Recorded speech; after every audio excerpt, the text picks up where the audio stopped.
এই শোনো না গো, আমাদের পশিডারি চ্যানেলটা সাবস্ক্রাইব করে পাশে থাকা বেল আইকনটি বাজিয়ে দিও প্লিজ। আর গল্পটি ভালো লাগলে অবশ্যই লাইক কমেন্ট শেয়ার করে দিও।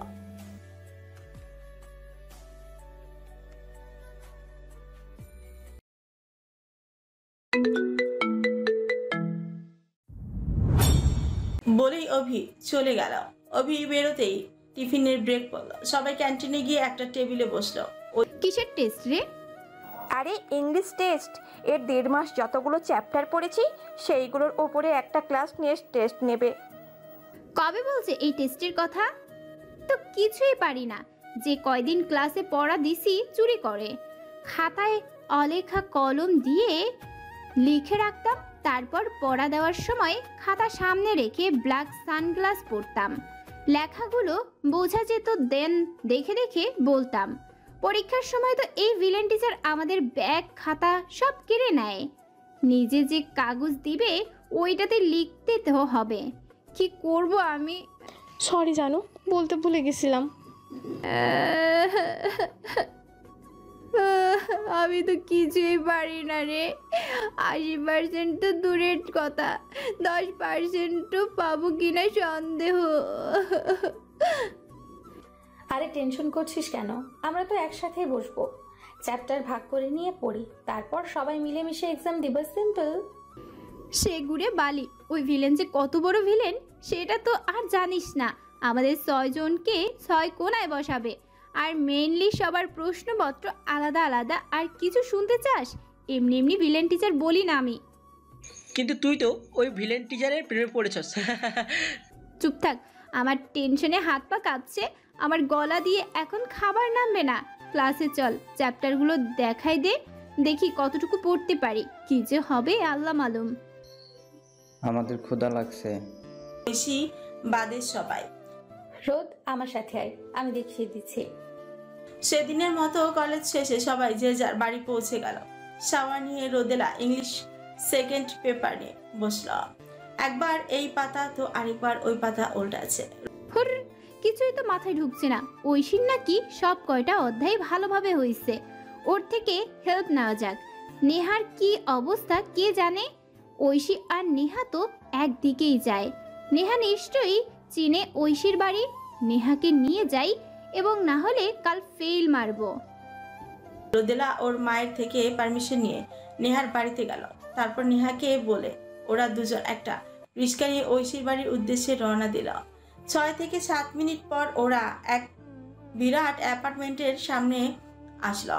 রিক্সা থেকে নেমে রিক্সাওয়ালার ভাড়া মিটিয়ে দিল। আরে সাবা, নেহা আমরা ভুল জায়গায় আসিনি তো? ঐশী এত বড় অ্যাপার্টমেন্টে থাকে? বলদি এই অ্যাপার্টমেন্টের একটা ফ্ল্যাটে থাকে। নিজস্ব ফ্ল্যাট আছে ওদের, ওর ভাই কিনেছে। ওই একই হলো, দেখে বোঝা যাচ্ছে অনেক মূল্য এক একটা ফ্ল্যাটের, তাই না? বাপরে, আমি তো ভাবতেই পারছি না আমাদের বান্ধবী এত বড় লোক। আমরা তো জীবনেও এত দামি ফ্ল্যাট কিনতে পারবো না রে। এবার হাই হতাশ না করে ভেতরে যাবেন ম্যাডাম? হ চল, দুধের স্বাদ ঘোলে মিটাই নেই। নিজেদের তো কোনোদিন এত সুন্দর বাসা হবে না, বান্ধবীরটাতে না হয় ঘুরে আসি। কত নম্বর ফ্লোরে ওদের বাসা? 12th floor. পা ব্যথা হয়ে যাবে। শালি, তোর মাথা গেছে নাকি? লিফট আছে, চল। ও হ্যাঁ, খেয়ালই ছিল না, চল। ওরা 12 তলায় এসে 1224 নম্বর ফ্ল্যাটের দরজার সামনে এসে দাঁড়ালো। নেহা কলিং বেল চাপতে কিছুক্ষণ পরে একজন মহিলা সেই দরজা খুলল। আসসালামু আলাইকুম খালা, ঐশী আছে? ও নেহা পাজে, আসেন, আপামনি বই পড়তেছে। ওরে ডেকে দেন, আমরা বসছি। আচ্ছা। দরজা আটকে রোদেলা আর নেহা ভেতরে আসলো। ড্রয়িং রুমে সোফায় গিয়ে বসলো নেহা আর রোদেলা। দাঁড়িয়ে থেকে চারদিকে চোখ বোলাচ্ছে। নেহা দেখ কত দামি দামি ফার্নিচার। ও, আমরা তো মধ্যবিত্ত, আমাদের তো এত দামি দামি ফার্নিচার নেই। এখানে সব কিছুই তো দেখি হাই কোয়ালিটির। রোদ, তোর বিহেভিয়ার দেখে মনে হচ্ছে, আরে ভাই কি গাড়ি যায়। রোদ, তোর বিহেভিয়ার দেখে মনে হচ্ছে ফৈনি ঘরের মেয়ে তুই। কি শুরু করছিস বলতো? ঐশীর ভাই যদি বাড়িতে থাকে কি ভাববে বল? ছি ছি ছি ছি ছি। ওই হারামি, তুই আমাকে ফকিন্নি বললি? তুই কি রে, ভালো জিনিসের প্রশংসা করছিলাম শুধু, এটাও পাপ নাকি? আমি তো সব কিছুর ওপরই ক্রাশ খাইছি। এগুলো সব ভাইয়ার পছন্দ। ভাইয়া অনেক শৌখিন মানুষ। ভাইয়ার সব পছন্দের বেস্ট। নিজের মনের মতো করে এই ফ্ল্যাটটা সাজিয়েছে। ঐশী সিঁড়ি দিয়ে নামতে নামতে, মানতে হবে বোন, তোর ভাই হেভি শৌখিন, সব কিছুই ইউনিক। তোর ভাইও নিশ্চয়ই ইউনিক। তোর ভাইরে দেখার বড্ড স্বাদ রে বনু। বস। আচ্ছা, হঠাৎ এখানে যে, আগে বলিসনি তো? আরে আর কইস না, রোদের মাথায় নাকি কোনো পড়াই ঢুকছে না। তুই নাকি বলছিস তুই এই চ্যাপ্টারগুলো ভালো পড়ছিস, তাই ও আমাকে নিয়ে তোর কাছে আসলো। সত্যি বলতে আমারও গ্রামারের অনেক জায়গায় প্রবলেম হচ্ছে, তুই একটু বুঝিয়ে দিবি? হোয়াই নট, চল তোদের বাড়ি যাই, সারা রাত থেকে একসঙ্গে পড়বো নি তিনজন। কেন, এখানে কি সমস্যা রে? এখানেই পড়াশোনা করব আমরা। না মানে আসলে ভাইয়া বাড়িতে ওই তাড়াতে চাচ্ছিস? নেহা চল চলে যাই, আমাদের এখানে আসা ঠিক হয়নি। ঐশীর পছন্দ হয়নি আমাদের এখানে আসা, চল ওঠ। আরে ওভাবে বলছিস কেন? আমি এরকম কিছু মিন করিনি। আচ্ছা এখানেই পড়বো আমরা, আমার রুমে চল। আর শোন, ওই যে ওপরে কর্নারে রুম আছে না, ওইদিকে একদম যাবি না, বুঝলি? কেন? ওইটা ভাইয়ার রুম। ভাইয়া নিজের রুমে কাউকে অ্যালাউ করে না, এমনকি আমারও ভাইয়ার রুমে যাওয়া নিষিদ্ধ। ভাইয়ার সেই রাখি, বুঝলি? ওর রুমে গেলে আর সুস্থ ফিরতে পারবি না। ভাইয়ার রুমেই আছে, কারোর সাথে তেমন কথা বলে না। ওকে যাব না, ওদিকে গিয়ে আমার কি কাজ? তবে তোর ভাই এরকম মানুষ, আগে বলবি তো, তাহলে তাকে দেখার ইচ্ছে পোষণ করতাম না। নেহা, তুই তো আমার রুম চিনিস। রোদকে নিয়ে আমার রুমে যা, আমি 3 মগ কফি নিয়ে আসছি, মাথা ব্যথা করছে। ওকে। আজকে এত বড় চান্স মিস করার প্রশ্নই ওঠে না। শুধু চান্স পাই রাজভাইকে দেখেই ছাড়বো, আর ওই রুমেও যাব। কি আছে ওই রুমে যে কাউকে ঢুকতে দেয় না? আমার তো আবার ছোট থেকেই সব কিছুতে কৌতূহল বেশি, রহস্য উন্মোচন করবই করব, নয়তো আমার নামও রোদ নয়। রহস্য উন্মোচন করবই করব, নয়তো আমার নামও রোদেলা নয়। নেহা আর রোদেলা ঐশীর রুমে এসে বেডে বসলো। কিরে চুপ হয়ে গেলি কেন? একটু আগেও তো মুখে কথার ফুলঝুরি নিয়ে ঘুরছিলি। আরে পরীক্ষার টেনশন বুঝিস না? তুই আর পরীক্ষার টেনশন? বইন আর কইস না। তোর আর পড়াশোনা যে একে অপরের শত্রু সেটা সবার জানা। তোর মতো পড়াচোরকে যে কে বিয়ে করবে আল্লাহ মালুম। শর্ত, বিয়ে করে কি শিক্ষিত করে শোপিস বানিয়ে রাখবে নাকি? বিয়ের পর 1 বছরের মধ্যে বাচ্চা নিব, আর বাচ্চা সামলাবো। নো পড়াশোনা, অনলি বাচ্চা কাচ্চা সামলানো, চুটিয়ে সংসার করবো। আই উইশ তোর বর যেন টিচার হয়, আর পড়াশোনার ব্যাপারে ভীষণ স্ট্রিক্ট হয়। সারাক্ষণ শুধু পড়াশোনা নিয়েই তোকে বসিয়ে রাখবে। ঐশী কফি মগস নিয়ে রুমে ঢুকতে ঢুকতে, এমন বদদুয়া দিস না রে বোন। দেখিস আমার বর অনেক রোমান্টিক হবে, আমি তো যা বলবো তাই শুনবে, আমাকে অনেক ভালোবাসবে। কিরে তুই নাকি অফিসারকে ভালোবাসিস? অফিসার যদি তোর হাজবেন্ড হয় তাহলে তো ঐশী যেটা বললো সেটাই হবে। রাত দিন বই নিয়ে বসিয়ে রাখবে তোকে, বাসরের রাতেও বা পড়াতে বসে, সারাক্ষণ ধমকের ওপরই রাখবে। তোর সব প্ল্যান করা আছে বুঝলি, পটিয়ে পাটিয়ে 1 বছরের মধ্যে বেবি নিব, তখন আর চাইলেও ফোর্স করে পড়াশোনা করাতে পারবে না। আই হেট পড়াশোনা। মাঝে মধ্যে মনে হয় বুঝলি এই ফিমেলিতে কেন জন্মাতে গেলাম, যেখানে 15-16 বছর বয়সেই বাবা মা মেয়েদের বিয়ে দিয়ে দেয়, তাও মেয়েদের অমতে। আর আমার বাবা মাকে দেখ, এ তো বলি পড়াশোনা ভাল লাগে না, বিয়ে দিয়ে দাও, তাও দেয় না। নো সমস্যা। আর 7 দিন পরে আমার 18 বছরের বার্থডে, তারপর আমি অ্যাডাল্ট হয়ে যাব, তখন দেখব বিয়ে না দিয়ে কই যায়। ম্যাডাম, কফি ঠান্ডা হয়ে যাচ্ছে, এবার বিয়ের টপিকটা চেঞ্জ করে দয়া করে কি পড়াশোনাতে অ্যাটেনশন দিবেন? হ্যাঁ অবশ্যই, পড়ার জন্যই তো আসলাম। কি বলতো, ওই ভিলেন টিচার কয়দিন ধরে আসছে না টিউশনি দিতে, কি নিয়ে নাকি বিজি, তাই তোর কাছে বাধ্য হয়ে আসলাম। কিন্তু আমার তো মনে হচ্ছে তুই পড়াশোনা করতে না নিজের বিয়ের প্ল্যান শোনাতে আসছিস। এত বকবক করলে এই জন্মে আর পড়া হবে না, আর এক্সামে লাড্ডু আসবে। দয়া করে নিজেও পড়, আমাদেরও পড়তে দে। হুম। ওরা বই বের করে পড়া শুরু করে দিল। পড়ার ফাঁকে ফাঁকে অল্প করে কফিতে চুমুক দিচ্ছে। কিছুক্ষণ পরে কিছু একটা ভেবে সুযোগ বুঝে রোদেলা নেহাকে হালকা ধাক্কা দিল। নেহার হাতে থাকা কফি মগ থেকে কফি ছিটকে নেহার জামাতে পড়ল। কফি ঠান্ডাই ছিল তাই কিছু হয়নি, বাট জামায় পড়ে বিচ্ছিরি অবস্থা। নেহা এটা কি হলো রোদ? দেখলি তো আমার হোয়াইট থ্রি পিসটার কি অবস্থা হলো? ইচ্ছে করে দিছে নাকি আজব? হঠাৎ করে হয়ে গেছে, খেয়াল করিনি। ওয়াশরুমে গিয়ে ধুয়ে নে। চোখ রাঙিয়ে ঐশীর রুমে ওয়াশরুমে চলে গেল। ঐশী, আমার না একটু বাথরুমে যেতে হবে, ইমার্জেন্সি। তোরটাতে তো নেহা গেল, বাসাতে আর কোনো বাথরুম নেই? আছে তো। এই ফ্ল্যাটে 4টা বেডরুম। এই রুমের পাশেরটাতে যা। আমি কি দিয়ে আসবো? না না, তোর যেতে হবে না, তুই পড়, আমি একাই যাচ্ছি। ওকে যা। শোন, কর্নারের রুমের দিকে কিন্তু যাবি না, আবারও বলে দিচ্ছি। ভাইয়া ভীষণ স্ট্রিক্ট মানুষ আর হাই লেভেলের রাগী। আমি বোন হওয়া সত্ত্বেও আমাকে অ্যালাউ করে না, বুঝিসই তো। ধুর, এক কথা কয়বার কস, শুনলাম তো তখন। শোন, তোর ওই হুতুম পেঁচা ভাইকে দেখতে আমার বইয়েই গেছে। উফ, পেটে মোচড় দিচ্ছে, আসছি। ও মা গো। রোদেলা এক প্রকার দৌড়ে বেরিয়ে গেল রুম থেকে। রোদেলা বেরিয়ে যেতে নেহা আসলো। আচ্ছা কিরে রোদ কই? বাথরুমে গেছে, ও নাকি বেগ এসেছে। ও গ্যাস হয়েছে মেবি, যে হারে ফাস্টফুড খায়। আচ্ছা নে আমরা পড়া শুরু করি, এই জিনিসটা বুঝিয়ে দে তো, বুঝতে পারছি না। এদিকে রোদেলা ঐশীর রুম থেকে বেরিয়ে সোজা ওই কর্নারের রুমের সামনে গিয়ে দাঁড়ালো। রুমের দরজা বন্ধ, দরজার সাথে একটা সাদা কাগজ আঠা দিয়ে লাগানো। কাগজের উপরে বড় করে লাল রং ক্রস দিয়ে চিহ্ন দেওয়া, আর এই চিহ্নের নিচে লেখা নো এন্ট্রি। No entry? আমি তো এন্ট্রি নিবই। নেহা ঐশী ভালো করেই জানে বাথরুমে গেলে আমার ঘন্টা খানেকের মতো লাগে। ভাগ্যিস বুদ্ধিটা এসেছিল, তাই তো বেরোতে পারলাম। এবার দেখতে হবে ভেতরে কি আছে। সবার ঢোকা নিষিদ্ধ কেন? নিশ্চয়ই কারণ আছে। আজ তো রহস্য উন্মোচন করবই। বি রেডি মিস ডিটেকটিভ রোদেলা? ইয়াস, আমি রেডি। বুকে ফু দিয়ে রোদেলা আস্তে করে দরজায় হাত রেখে ঠেলা দিতেই দরজা অল্প খুলে গেল। রোদেলা দরজা ফাঁক দিয়ে মাথা ঢুকিয়ে দেখলো রুমে কেউ নেই। নীল রঙের ডিম লাইট জ্বলছে। দরজা তো খোলাই আছে, কেউ নেই মনে হয়। আর থাকলেও বা লাইট তো অফ করা। পা টিপে টিপে ঢুকলে বুঝতে পারবে না।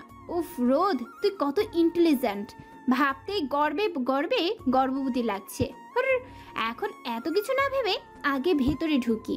রোদেলা দরজাটা আরো একটু ফাঁক করে পা টিপে টিপে রুমের ভেতরে ঢুকলো। চারিদিকে চোখ বুলিয়ে দেখলো আসলে রুমে কেউ নেই। রুমটা অনেক বড়, একটা ব্যালকনি আছে।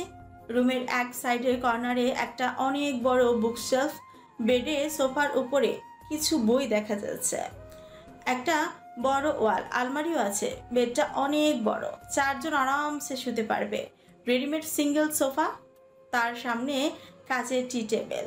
বেডের সাইডে একটা স্টাডি টেবিলও আছে।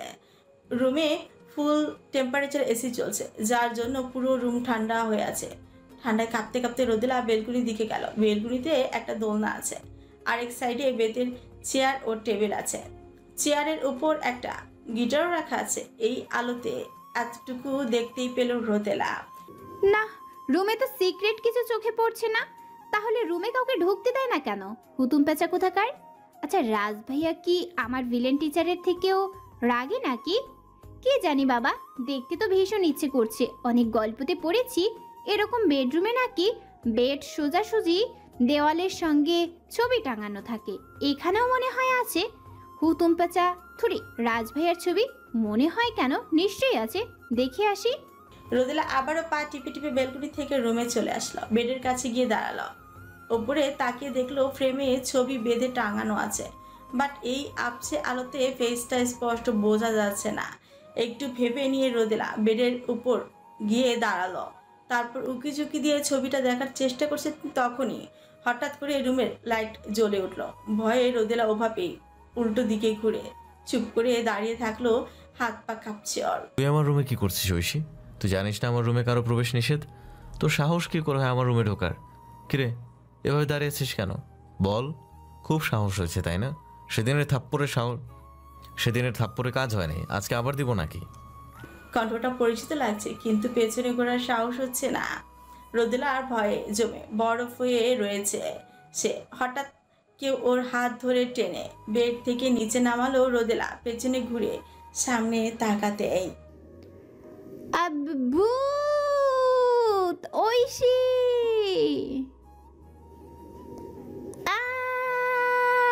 ভূত! ঐশী! মিটমিট করে চোখ খুলতেই ঐশীকে ভয়ার্ত মুখে দেখতে পেল রোদেলা। কোনো কিছু না ভেবে ধরফর করে উঠে ঐশীকে জড়িয়ে ধরল সে। বইন, আমি ভূত দেখেছি রে। এই রুমে একটু আগে ওই বজ্জাত হারামি আমার আনন্দের শত্রু শয়তান ভিলেন টিচারকে দেখেছি, জানিস? ইতর বজ্জাত কল্পনাতেও ভয় দেখায়, সারা দিনে ধমকাধমকি করে, জীবনটা টানা টানা করে হয় না, আবার রাতেও স্বপ্নে এসে জ্বালায়। এখন আবার জেগে জেগে স্বপ্ন দেখছি সাদেকি ভিলেন বলি। কিরে চুপ করে আছিস কেন? তোর ভাই চলে আসার আগেই কেটে পড়ি, চল। রোদ, তুই ভুল দেখ। ঠিকই কইছস, ভুলই দেখছি। শালা ভিলেনের বাচ্চা, তোকে কিছু কইতে পারি না, কিন্তু তোর বউরে উষ্টায় আলামো। ভয় পেয়ে গেছি, বাপরে, আর একটু হলেই হার্ট অ্যাটাক করতাম। রোদ চুপ কর তুই। কি চুপ করবো রে শালা পেছনে তাকা। কি দেখবো বাল? চল তো এখান থেকে, পড়া আমাকে, না হলে ওই হারামি আবার কি করবে আল্লাহ মালুম। আমি কিন্তু কিছুই পারি না। রোদ বোন আমার, আর বলিস না, পেছনে তো দেখ। ঐশীর কথা অনুযায়ী রোদেলা ঐশীকে ছেড়ে পেছন সাইডে তাকিয়ে দেখে অভি অগ্নি দৃষ্টিতে ওর দিকেই তাকিয়ে আছে, চোখ দিয়ে যেন আগুন ছড়ছে। রোদেলা ভাবলো ও হয়তো আবার স্বপ্ন দেখছে। ঐশী, আমি মনে হয় আবার ওই ভিলেনের বাচ্চার স্বপ্ন দেখছি পাল। স্বপ্ন? স্বপ্ন না বোন, ওটাই সত্যি। হ্যাঁ, চল এখান থেকে, আর এক মুহূর্তও এখানে থাকা যাবে না। এমনিতেই এই রুমে ঢোকার জন্য ভাইয়া রেগে গেছে, তারপর এতক্ষণ যা কিছু বললি, ভাইয়া তো বোম হয়ে গেছে। তোকে বা আমাকে কাউকেই ছাড়বে না, চল কেটে পড়। ঐশী ভয় কাঁপতে কাঁপতে রোদেলার হাত ধরে বেড থেকে নামিয়ে টানতে টানতে রুমের বাইরে যাওয়ার জন্য অগ্রসর হলো। এদিকে রোদেলা তো ভয়ে বরফ হয়ে গেছে, পা দুটো যেন আটকে গেছে। ওর দৃষ্টি অভি সেই ভয়ঙ্কর ফেসের দিকে। ঐশী কোনো মতে রোদেলার দরজা অবধি নিয়ে গিয়ে দরজার বাইরে পা রাখতে অভি হাওয়ার বেগে এসে ঐশীর থেকে রোদেলার হাত ছাড়িয়ে ঠাস করে দরজা লক করে দিল। ঐশী রুমের বাইরে, রোদেলা ভেতরে। ফ্ল্যাশব্যাক, তখনই রোদেলা চিৎকার শুনে নেহা আর ঐশী ছুটে চলে আসে। দরজা লক ছিল না, তাই রুমের ভেতরেই রোদেলার করা চিৎকারে রুমে বাইরেই গেছে। তাছাড়া রুমটা সাউন্ড প্রুফ।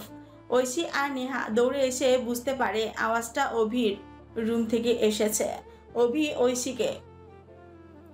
ঐশী বলে ডাক দিতেই ঐশী কিছু একটা আঁচ করতে পেরে দরজা ধাক্কা দিয়ে পুরো দরজা খুলে দেখে রোদেলাকে ধরে নিয়ে অভি দাঁড়িয়ে আছে। রোদেলার চোখ বন্ধ। নেহা অভির রাগী ফেস দেখেই ভেতরে ঢোকার সাহস পায়নি, রুমের বাইরে এই দরজায় আড়ালেই দাঁড়িয়ে রইল। আর ঐশী ভয়ে ভয়ে ভেতরে ঢুকলো। অভি রোদেলাকে বেডে শুইয়ে দেওয়ার পর ঐশী রোদেলার মাথার কাছে বসে জার থেকে হালকা করে পানি ছেটাতে লাগলো রোদেলার মুখে। দেন সেন্স আসে রোদেলার। তারপর কি হলো আপনারা সবাই জানেন। প্রেজেন্ট। ঐশী রুমের বাইরে আসতে নেহা আড়াল থেকে বেরিয়ে আসলো, চিন্তিত আর ভীতি স্বরে বলল, তুই একা কেন? রোদ কই? বোন, রোদ আজকে শেষ, ভাইয়া ওকে ছাড়বে না। আমি তো রোদকে নিয়ে বেরিয়ে আসছিলাম, দরজা অব্দি আসতেই ভাইয়া আমার থেকে ওকে ছাড়িয়ে দরজা আটকে দিল। ভাইয়া যে পরিমাণ রেগে আছে, আজকে তো রোদ শেষ। এক মিনিট, অফিসার তোর ভাই মানে? কি বলছিস কি তুই? পরে সব বলবো, আগে রোদকে বাঁচা। কি যে করি আল্লাহ। স্যারকে বল কিছু। ভাইয়া কিরকম তোরা জানিসই তো, বাড়িতে ওই রকমই, প্রয়োজন ছাড়া কথা বলে না। আমি আগ বাড়িয়ে কথা বলতে গেলেই ধমক আর থাপ্পড় দিয়ে চুপ করিয়ে দেয়। এখন কিছু করার নেই রে। রোজে কেন পাকামি করে ভাইয়ার রুমে ঢুকতে গেল, তার উপর ভাইয়ার সামনেই ভাইয়ার নামেই যা নয় তাই বলছে। ছোট থেকেই রোদের সব কিছুতে কৌতূহল বেশি। তুই স্যারকে নিয়ে যেভাবে বলেছিলি তাই হয়তো কৌতূহল দমিয়ে রাখতে পারিনি, কিন্তু স্যারের নামে যা নয় তা বলেছে মানে? রোদের তো এত সাহস নেই, ও তো স্যারের সামনে পুরো নিংটি ইঁদুর হয়ে যায়। আরে ও ভাইয়াকে দেখতে পায়নি, ভাইয়া ওর অপোজিটে ছিল। কি যে হবে এবার, আল্লাহকে ডাক। রুমের ভেতরে অভি রোদেলাকে টান দিয়ে নিয়ে এসে ঝাড়ি মেরে হাত সরিয়ে নিল। টাল সামলাতে না পেরে পড়ে যেতে পড়েনি। ভয়ে জমে গেছে রোদেলা, হার্টবিট যেন কমে যাচ্ছে। সেকেন্ড শুকনো ঢোক গিলছে সে। How dare you! তোমাকে আমার রুমে ঢোকার সাহস দিল কে? কি করছিলে আমার রুমে বলো? Answer me. হোয়াট হ্যাপেন্ড বলো, কি কি দেখেছো বলো? তাই মেয়ে চুপ করেছো কেন? কথা বলো। রোদেলার দু বাহু ধরে ঝাঁকিয়ে চেঁচিয়ে, আমি কিছু দেখিনি, সত্যি। রুমে ঢুকেছো কোন সাহসে? দরজার লেখা চোখে পড়েনি? ঐশী কিছু বলেনি? দুই বাহু ধরে জোরে চেপে ধরে বলল, আমি জানতাম না এটা আপনার রুম। আমি তো রাজ ভাইয়ের রুম ভেবেছি। হোয়াট? ঐশীর ভাই রাজ, ঐশী তো বলেছিল এটা রাজ ভাইয়ের রুম। এখানে আসতেও না করেছিল। আমি কৌতূহল নিয়ে এসেছিলাম। আমি জানতাম না এখানে আপনি আছেন। ননসেন্স! কি কি দেখেছো সেটা বলো। আরো জোরে চেপে ধরে, ব্যথা লাগছে, চারুন। রোদেলা কান্না দেখে রোদেলার বাহু ছেড়ে একটু দূরত্ব বজায় রেখে দাঁড়ালো অভি। ফুল টেম্পারেচারের এসি চলার পরেও রাগের চোটে ঘেমে গেছে অভি। ভাই চুপ থাকো, কান্না থামাও। সরি স্যার, আমি আর কখনো আসবো না, মরে গেলেও না। আমি কিছু দেখিনি, সত্যি। আমায় মারবেন না প্লিজ। থাপ্পড় দেওয়ার জন্য হাত তুলে আবার নামিয়ে নিল অভি। পাশের দেয়ালে জোরে জোরে দুটো ঘুষি মারল। ভয় কেঁপে উঠল রোদেলা। বললাম তো মরে গেলেও আর এইখানে আসবো না, যেতে দিন প্লিজ। অভির চোখ মুখ রাগে লাল হয়ে গেছে। Get out, get out from here. Rodela এক দৌড়ে দরজার লক খুলে বেরিয়ে গেল। বের হতেই ধাক্কা খেলো নেহার সাথে। তুই ঠিক আছিস রোদ? নেহা রোদেলাকে জড়িয়ে ধরে ওকে নিয়ে আমার রুমে চল তাড়াতাড়ি বলে। ঐশী আর নেহা রোদেলাকে ঐশীর রুমে নিয়ে গিয়ে বেডে বসালো। জগ থেকে গ্লাসে পানি ঢেলে রোদেলাকে দিল। রোদেলা গ্লাস নিয়ে ঢকঢক করে পুরো পানি খেয়ে নিল। আর ওকে রোদ? স্যার তোকে মেরেছে? রোদেলা দুই দিকে মাথা নাড়িয়ে না বুঝালো। কিছুক্ষণ সবাই নীরব থাকলো। নীরবতা ভেঙে রোদেলা রাগীয় দৃষ্টিতে ঐশীর দিকে তাকিয়ে বলতে শুরু করল, ওই ভিলেনটা যে তোর ভাই বলিসনি কেন? তোর ভাইয়ের নাম নাকি রাজ? সরি। তোর সরি শাড়ি তোর কাছেই রাখ। মিথ্যা বলে সব লুকিয়ে গেলি কেন? বলতে চেয়েছিলাম, বাট ওই দিন তুই ভাইয়াকে নিয়ে যেভাবে বলছিলি ভয় আর বলিনি। যদি বলে দিতাম অভিরাজ চৌধুরী আমার ভাই হয়, তাহলে তোরা কখনো আমার সাথে ফ্রেন্ডশিপ করতি না। শয়তান বজ্জাত সেরি, যেমন ভাই তার তেমন বোন। তুই যদি সত্যিটা বলতি তাহলে আজকে আমার এই দশা হতো। তোর লজ্জা করে না নিজের ভাইয়ের নামটাও মিথ্যা বলিস? মিথ্যা না, ভাইয়ার নাম তো অভিরাজ, শর্টকাটে শুধু রাজ বলেছি। গ্রামের বাড়িতে ভাইয়াকে সবাই রাজ বলেই ডাকে। মাফ করে দেবন, আর কখনো মিথ্যে বলবো না। নেহাত তুই কি বলিস? মাপ কি করব ওকে? ঐশী অসহায় চোখে রোদেলার দিকে তাকিয়ে আছে। মাফ করতে পারি, বাট শর্ত আছে। একটু নড়ে চড়ে বসে বেশ ভাব নিয়ে বললাম, তোর ভাইকে পটানোর জন্য যাবতীয় হেল্প করতে হবে। রাজি? কেসে উঠলো নেহা আর ঐশী। নেহা জানত রোদেলা কারোর উপর রাগ করলে রাগ ভাঙাতে তাকে শর্ত দেয়। যার উপর রাগ করেছে কিন্তু সেইগুলো শুধুই ফাস্টফুড খাওয়ার শর্ত। মানে ওকে ওর ইচ্ছে মতন ওর পছন্দ মতো ফাস্টফুড খাওয়াতে হবে। ঐশী আর নেহা শর্তের কথা শুনে এমনটাই ভেবেছিল, কিন্তু রোদেলা যে এরকম একটা শর্ত দিবে ওরা ভাবিনি। দুজনই হতভম্ব হয়ে তাকিয়ে আছে রোদেলার দিকে। কি হাবলার মতো তাকাই রইছস কেন? রাজি থাকলে এক চাপো, না হলে দুই চাপো।